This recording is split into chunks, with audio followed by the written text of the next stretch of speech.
नाज़रीन, peoples party MPA Ali Hasan Zardari Nawab Shah safe city मनसूबे जो इफ्तिताह करे छड़ियो। अहम मनसूबे तहत नवाब शाह शहर मुख्तलिफ रोडन चौकन ऐं कारोबारी मरकज़न ते CCTV कैमराऊं लगाए वियूं आहिनि। PPMPA अली हसन ज़रदारी जो चवण आहे त safe city project Asif Ali Zardari तरफां नवाब शाह जे शहरिन लाइ ख़ास तोहफ़ो आहे। वधीक तफ़सील इम्तियाज़ कीरियो जी रिपोर्ट में। अगूणे सदर आसिफ अली ज़रदारी जी खास हिदायतन ते शहर नवाब शाह के महफूज बनाने लाए ऐं शहरिन के तहफ़ुज़ ॾियण लाए जदीद किस्म जूं CCTV कैमराऊं लगाई वयूं आहिनि।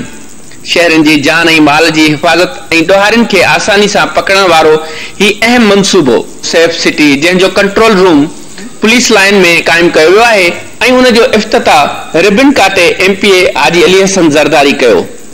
2.5 करोड़ की लागत से कायम इन अहम मनसूबे की मॉनिटरिंग पुलिस एहलकार कंदा। उन मौके ते MPA हाजी अली हसन ज़रदारी धरती TV से पंहिंजा वीचार वंडींदे चयो त मूंखे तमाम घणी खुशी आहे जो हिन मनसूबे के मां पंहिंजे हथन सां जोड़ियो आहे।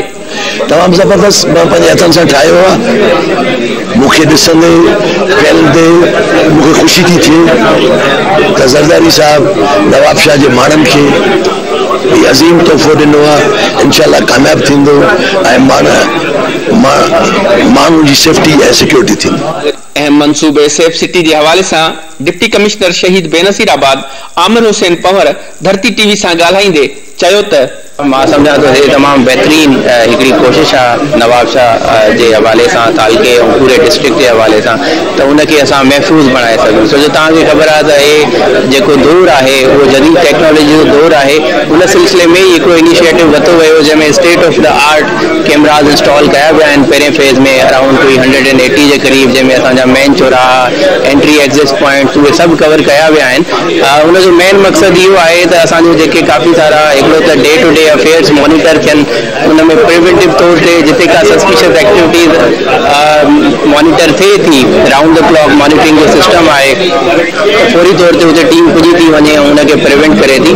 अॻिते हली करे इंशाअल्लाह ताला असांखे तमामु घणो फ़ाइदो थींदो। असांजी कोशिशि आहे त असां हिनखे पूरे ज़िले ते एक्सटेंड कयूं। SSP शहीद बेनज़ीराबाद अमीर सऊद मंसी धरती TV से ॻाल्हाईंदे चयो त हिन अहम मनसूबे से पुलिस के तमाम घणी मदद मिलंदी। ही तमाम एक सुठो प्रोजेक्ट है जैमें असांजे जेके सियासी क़यादत है उन्होंने असांखे काफ़ी इन में मदद कई है। असांखे फाइनेंसिस अरेंज करे ॾिना आहिनि। पहिरें प्रोजेक्ट में 250 कैमरास लगा आहिनि ऐं 2.5 करोड़ की लागत से इहो कम थियो है। इंशाअल्लाह मां सम्झां थो सेकेंड थर्ड फेज़ में 1000 कैमरास ताईं कम ईंदो ऐं तहसील लेवल ताईं भी प्रोजेक्ट इहो इनिशिएट थींदो।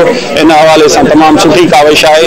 अड़े किस्म जा जेके प्रोजेक्ट इंशाअल्लाह असां तहसील में भी इनिशिएट कराईंदासीं।